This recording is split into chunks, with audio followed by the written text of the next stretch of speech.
Happy home മേക്കറിന്റെ ഒരു പുതിയ വീഡിയോയിലേക്ക് നിങ്ങൾക്ക് എല്ലാവർക്കും സ്വാഗതം. നമ്മൾ ഇന്ന് അടിപൊളിയായിട്ടുള്ളൊരു ഗാർലിക് ചിക്കൻ്റെ റെസിപ്പിയുമായിട്ടാണ് വന്നിരിക്കുന്നത്. അതായത് നല്ല ക്രീമി ആയിട്ടുള്ള ഗാർലിക് ചിക്കൻ. എന്നും നമ്മൾ പുട്ടും ഇഡലിയും ദോശയും അപ്പമൊക്കെ കഴിക്കുമ്പോൾ ഒരു വെറൈറ്റിക്ക് വേണ്ടിയിട്ട് കുറച്ച് മോഡേൺ ആയിക്കൂടെ? അപ്പം നമുക്ക് വളരെ ഈസി ആയിട്ട് ചെയ്തെടുക്കാൻ പറ്റുന്ന ഒരു റെസിപ്പിയാണ്. വേഗം തന്നെ വീഡിയോ ഒന്ന് കണ്ടു നോക്കൂ കേട്ടോ. അപ്പോൾ നമുക്കിത് അടിപൊളിയായിട്ടുള്ള ക്രീമി ഗാർലിക് ചിക്കൻ ഉണ്ടാക്കാം. അതിന് വേണ്ടിയിട്ട് ഞാനിവിടെ 250 ഗ്രാം ചിക്കനാണ് എടുത്തേക്കുന്നത്. ബ്രസ്റ്റ് പീസാണ് എടുത്തേക്കുന്നത്. അതായത് ബോൺലെസ് പീസസ് ആയിരിക്കണം. അപ്പോഴാണ് ഈ ഒരു റെസിപ്പി കൂടുതൽ ടേസ്റ്റ് ഉണ്ടാവുക. അപ്പോൾ ഞാനിവിടെ ചിക്കൻ്റെ പീസസൊക്കെ നല്ലതുപോലെ ക്ലീൻ ചെയ്തിട്ട് കൊണ്ടുവച്ചിട്ടുണ്ട്. ഇനി ഇതിലേക്ക് നമ്മൾ പെപ്പർ പൗഡർ ചേർത്ത് കൊടുക്കുന്നുണ്ട്. ഞാനിവിടെ വൈറ്റ് പെപ്പർ പൗഡറാണ് ചേർത്ത് കൊടുത്തേക്കുന്നത്. ഇനി അതല്ല, നോർമൽ പെപ്പർ പൗഡർ ആണെങ്കിലും കുഴപ്പമൊന്നുമില്ല. 1 ടീസ്പൂൺ അളവിൽ ചേർത്ത് കൊടുത്തിട്ടുണ്ട്. നമ്മൾ ഇതിലേക്ക് എരിവിന് വേണ്ടിയിട്ട്, സ്പൈസി ആവാൻ വേണ്ടിയിട്ട് വേറെ ഒന്നും തന്നെ ചേർക്കുന്നില്ല. ഇത് മാത്രമാണ് യൂസ് ചെയ്യുന്നത് കേട്ടോ. ഇനി ഇതിലേക്ക് ഒരു 1/4 ടീസ്പൂൺ ഗാർലിക് പൗഡർ ചേർത്ത് കൊടുക്കുന്നുണ്ട്. ഇതിന് പകരം 2-3 അല്ലി വെളുത്തുള്ളി നല്ലതുപോലെ പേസ്റ്റ് ആക്കിയിട്ട് ചേർത്ത് കൊടുത്താലും മതി. ഇനി ഇതിലേക്ക് ആവശ്യത്തിനുള്ള ഉപ്പ് ചേർത്ത് കൊടുക്കാം. ഇനി നമുക്കിത് നല്ലതുപോലെ ഒന്ന് മിക്സ് ചെയ്തിട്ട് എടുക്കണം. നമ്മുടെ ചിക്കൻ നമ്മൾ ഗാർലിക് പൗഡറും അതുപോലെ പെപ്പറും ഒക്കെ ചേർത്ത് നല്ലതുപോലെ മാരിനേറ്റ് ചെയ്തിട്ട് വെച്ചിട്ടുണ്ട്. ഇനി നമുക്കിത് കുറച്ച് നേരം മാറ്റി വെക്കാം. അതായത് ഒരു 10-20 മിനിറ്റ് ഒക്കെ നമുക്കൊന്ന് മാറ്റി വെക്കണം. ഈ സമയം കൊണ്ട് ഇതിലേക്ക് വേണ്ട കുറച്ച് കാര്യങ്ങൾ കട്ട് ചെയ്തെടുക്കാനുണ്ട്. അപ്പോൾ അതൊക്കെ ഒന്ന് സെറ്റ് ആക്കിയിട്ട് വെക്കാം. അപ്പോൾ ഇത് നമുക്ക് മാറ്റി വയ്ക്കാം. ഇനി നമുക്കിതിലേക്ക് വേണ്ടത്, ഞാനിവിടെ ഒരു സവോള എടുത്തിട്ടുണ്ട്. അത്യാവശ്യം വലിയ സവോള തന്നെയാണ് എടുത്തേക്കുന്നത്. അതുപോലെ 4 അല്ലി വെളുത്തുള്ളി എടുത്തിട്ടുണ്ട്. വെളുത്തുള്ളിയും വലുത് തന്നെയാണ് എടുത്തേക്കുന്നത്. ഇത് നമുക്ക് തീരെ ചെറുതായിട്ട് കട്ട് ചെയ്തിട്ട് എടുക്കണം. അതല്ലെങ്കിൽ ചോപ്പ് ചെയ്തിട്ട് എടുക്കണം. പൊടിയായി തന്നെ അരിഞ്ഞെടുക്കാനായിട്ട് ശ്രദ്ധിക്കണം. ഇവിടെ നമ്മൾ എടുത്തു വെച്ചിരുന്ന സവോള നല്ലതുപോലെ പൊടിയായിട്ട് അരിഞ്ഞു വെച്ചിട്ടുണ്ട്. അതുപോലെ ഗാർലിക്കും ചോപ്പ് ചെയ്തിട്ട് വെച്ചിട്ടുണ്ട്. ഇത്രയാണ് ഇതിലേക്ക് കട്ട് ചെയ്ത് മാറ്റേണ്ട കാര്യങ്ങളുള്ളൂ. ഇനി നമുക്ക് ഇതിൻ്റെ കുക്കിങ്ങിലേക്ക് കിടക്കാം. അതുപോലെ തന്നെ നമ്മളിതിൽ ഫ്രഷ് ക്രീം യൂസ് ചെയ്യുന്നുണ്ട്. അതുപോലെ തന്നെ ഞാനിവിടെ ഈ ഒരു ഓൾ പർപ്പസ് മിക്സും കൂടെ യൂസ് ചെയ്യുന്നുണ്ട്. ഇതിന് പകരമായിട്ട് നിങ്ങൾക്ക് ഓൾ ഹെർബ്സോ അതല്ലെങ്കിൽ ഒറിഗാനോയോ ഒക്കെ ചേർത്ത് കൊടുക്കാം. അതുപോലെ ഇതിൽ പാസ്ലി ലീഫ് കട്ട് ചെയ്തിട്ട് ചേർത്ത് കൊടുക്കേണ്ടതാണ്. പക്ഷെ നമ്മുടെ കയ്യിൽ അതില്ലാത്തതുകൊണ്ട് ചേർക്കുന്നില്ല. അതിന് പകരമായിട്ട് നിങ്ങൾക്കിനി ഒരു നാടൻ സ്റ്റൈലിലേക്ക് കൊണ്ടുവരണമെങ്കിൽ മല്ലിയില ചേർത്ത് കൊടുത്താൽ മതി. പക്ഷെ പാസ്ലി ലീവാണ് അതിൽ കറക്റ്റായിട്ട് ചേർക്കേണ്ടത്. അപ്പോൾ നമുക്കിനി കുക്കിംഗ് തുടങ്ങാം. അപ്പോൾ നമുക്ക് ക്രീമി ഗാർലിക് ചിക്കൻ ഉണ്ടാക്കാം. അതിന് വേണ്ടിയിട്ട് ഞാനിവിടെ ഒരു പാൻ വെച്ചിട്ടുണ്ട്. ഇതിലേക്ക് ഒന്നുകിൽ നിങ്ങൾക്ക് ബട്ടർ യൂസ് ചെയ്യാം, അതല്ലെങ്കിൽ ഒലീവ് ഓയിൽ. നിങ്ങളുടെ ഇഷ്ടത്തിനനുസരിച്ച് ഇതിൽ രണ്ടിലേതെങ്കിലും യൂസ് ചെയ്യാവുന്നതാണ്. ഞാനിവിടെ ഒലീവ് ഓയിലാണ് യൂസ് ചെയ്യുന്നത്. 1.5 ടീസ്പൂണോളം ഒലീവ് ഓയിൽ ഒഴിച്ചു കൊടുത്തിട്ടുണ്ട്. ഇതിലേക്ക് നമുക്ക് മാരിനേറ്റ് ചെയ്ത ചിക്കൻ ഇട്ട് കൊടുക്കാം.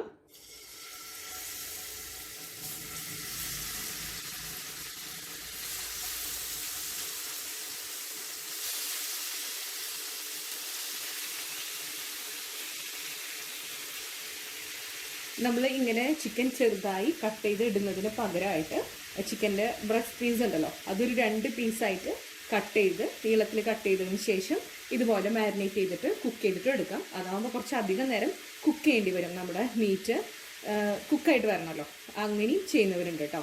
ഇതാവുമ്പോൾ പെട്ടെന്ന് നമ്മുടെ ചിക്കൻ വെന്ത് കിട്ടും.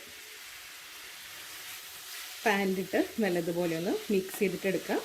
നമ്മുടെ ചിക്കൻ നല്ലതുപോലെ ഒന്ന് കുക്കായിട്ട് വരണം. ആ വെള്ളമൊക്കെ വറ്റി നല്ല ഡ്രൈ ആയിട്ട് തന്നെ വേണം. ഇതിലെ ആ ചിക്കൻ്റെ വെള്ളമയമൊക്കെ ഉണ്ടല്ലോ, അത് നല്ലതുപോലെ വറ്റി ഡ്രൈ ആയിട്ട് വരണം. അതാണ് അതിൻ്റെ ഒരു പാകം എന്ന് പറയുന്നത്. നമ്മുടെ ചിക്കനിലെ വെള്ളത്തിൻ്റെ ആ ഒരു കണ്ടൻ്റൊക്കെ നല്ലോണം മാറിയിട്ടുണ്ട്. ഇനി ഇതൊന്ന് ഷാലോ ഫ്രൈ പോലെ ഒന്ന് ആയിക്കോട്ടെ. ഇതിലേക്ക് എക്സ്ട്രാ നമ്മളിനി ഓയിലൊന്നും ചേർത്ത് കൊടുക്കണ്ട. ഇതിൽ കിടന്ന് തന്നെ ഒന്ന് ഷാലോ ഫ്രൈ പോലെ ആയിക്കോട്ടെ. ചിക്കനിലേക്ക് ആ ഫ്ലേവറൊക്കെ കറക്റ്റ് കിട്ടാൻ വേണ്ടിയിട്ടാണ് കേട്ടോ.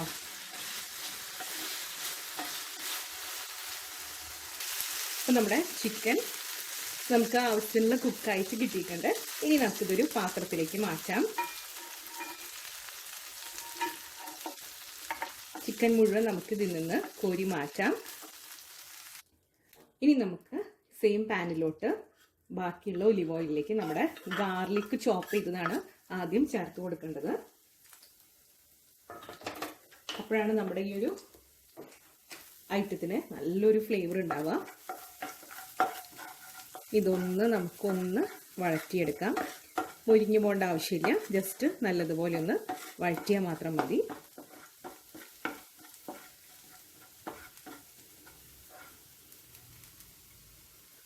ഇപ്പോൾ ആ ഗാർലിക്കിൻ്റെ പച്ചക്കുത്തൊക്കെ മാറി നല്ലൊരു ഫ്ലേവർ ആയിട്ടുണ്ട്. ഇതിലേക്ക് നമ്മൾ കട്ട് ചെയ്ത് വെച്ചേക്കുന്ന ഒനിയൻ ഉണ്ടല്ലോ, അതിട്ട് കൊടുക്കുകയാണ്.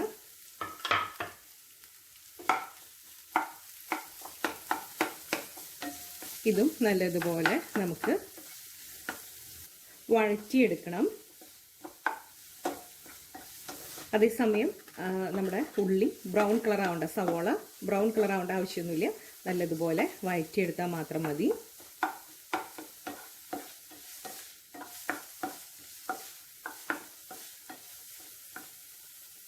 ഉള്ളി വലിയ പീസായിട്ട് കിടക്കുന്നുണ്ടെങ്കിൽ അത് ചെറുതാക്കി ഇടാനായിട്ട് ശ്രദ്ധിക്കണം. നല്ലതുപോലെ ഒന്ന് വഴന്ന് വരട്ടെ. അതുപോലെ ഹൈ ഫ്ലെയിമിൽ ഇടേണ്ട ആവശ്യമില്ല കേട്ടോ, അപ്പോൾ നമ്മുടെ ഉള്ളി പെട്ടെന്ന് കരിഞ്ഞു പോവും. നല്ലതുപോലെ വഴറ്റിയെടുക്കാം. നമ്മുടെ ഉള്ളിയൊക്കെ നന്നായിട്ട് വഴന്ന് വന്നിട്ടുണ്ട്. ഇനി ഇതിലേക്ക് നമുക്ക് കുറച്ച് പെപ്പർ പൗഡർ ചേർത്ത് കൊടുക്കാം. നേരത്തെ പറഞ്ഞതുപോലെ എരിവിന് വേണ്ടിയിട്ട് വേറെ ഒന്നും തന്നെ നമ്മൾ ചേർക്കുന്നില്ല, പെപ്പർ പൗഡർ മാത്രമാണ് യൂസ് ചെയ്യുന്നത്. അതുകൊണ്ട് തന്നെ നിങ്ങൾക്ക് എത്രമാത്രം സ്പൈസി വേണോ, സ്പൈസിനെസ് വേണോ, ആ അളവിൽ നിങ്ങൾക്ക് പെപ്പർ പൗഡർ യൂസ് ചെയ്യാവുന്നതാണ്. നല്ലതുപോലെ ഒന്ന് മിക്സ് ചെയ്ത് കൊടുക്കാം.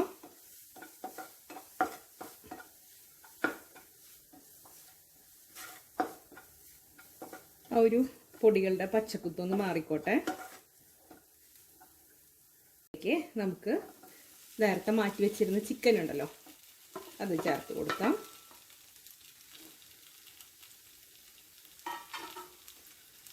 നല്ലതുപോലെ മിക്സ് ചെയ്യാം.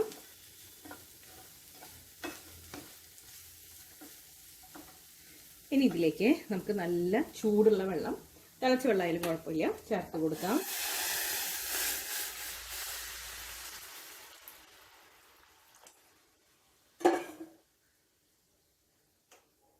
ഇനി ഇത് നല്ലതുപോലെ ഒന്ന് തിളച്ച് സെറ്റായിട്ട് വരണം. നമ്മുടെ ഈ സവോളയൊക്കെ നല്ലതുപോലെ അലിഞ്ഞു വരുന്ന പരുവത്തിലാവണം.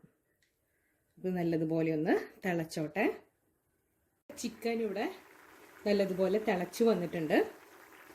ഇതിലേക്ക് നമുക്ക് ഫ്രഷ് ക്രീം ചേർത്ത് കൊടുക്കാം. ഇത് നല്ലതുപോലെ ഒന്ന് മിക്സ് ചെയ്തിട്ട് കൊടുക്കണം.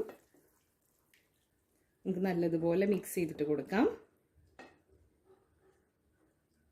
ഇനി ഞാൻ ഇതിലേക്ക് ചേർത്ത് കൊടുക്കുന്നത് ഒരു ചീസ് ക്യൂബാണ്. നിങ്ങളുടെ കയ്യിൽ ചീസിൻ്റെ സ്ലൈസ് ആണെങ്കിൽ അത് ഒരെണ്ണം ചേർത്ത് കൊടുക്കാം. ഇനി അഥവാ അത് താല്പര്യമില്ലെങ്കിൽ അവോയ്ഡ് ചെയ്യാം. പക്ഷേ ചീസും കൂടെ ചേർക്കുമ്പോഴാണ് നല്ല അടിപൊളി ക്രീമി ടെക്സ്ചറിലേക്ക് വരിക. ഇനി നമുക്കിതിലേക്ക് ചേർത്ത് കൊടുക്കേണ്ടത് നമ്മുടെ ഓൾ പർപ്പസ് മിക്സ് ആണ്.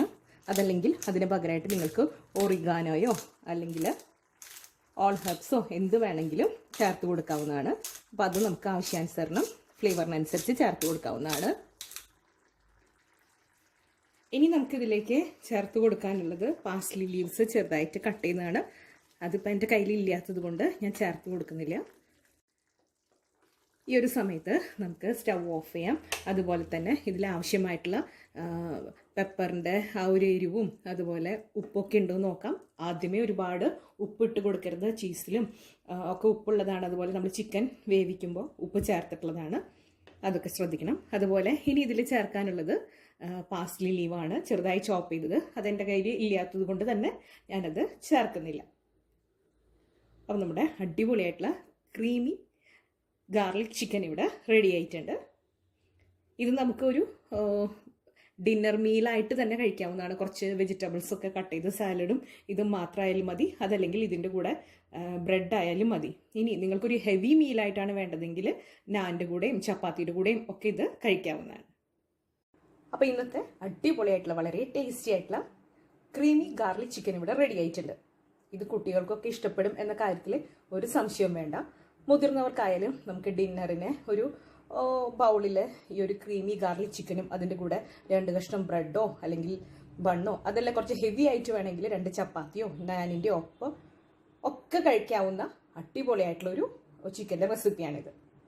അപ്പോൾ ഇന്നത്തെ ഈ റെസിപ്പി നിങ്ങൾക്ക് എല്ലാവർക്കും ഇഷ്ടപ്പെട്ടു എന്ന് ഞാൻ കരുതുന്നു. ഇഷ്ടപ്പെട്ടെങ്കിൽ ലൈക്ക് ചെയ്യാനും ഷെയർ ചെയ്യാനും സബ്സ്ക്രൈബ് ചെയ്യാനും മറന്നു പോകരുത്. അടുത്തൊരു അടിപൊളി റെസിപ്പിയുമായി വീണ്ടും കാണാം. അതുവരേക്കും താങ്ക് യു.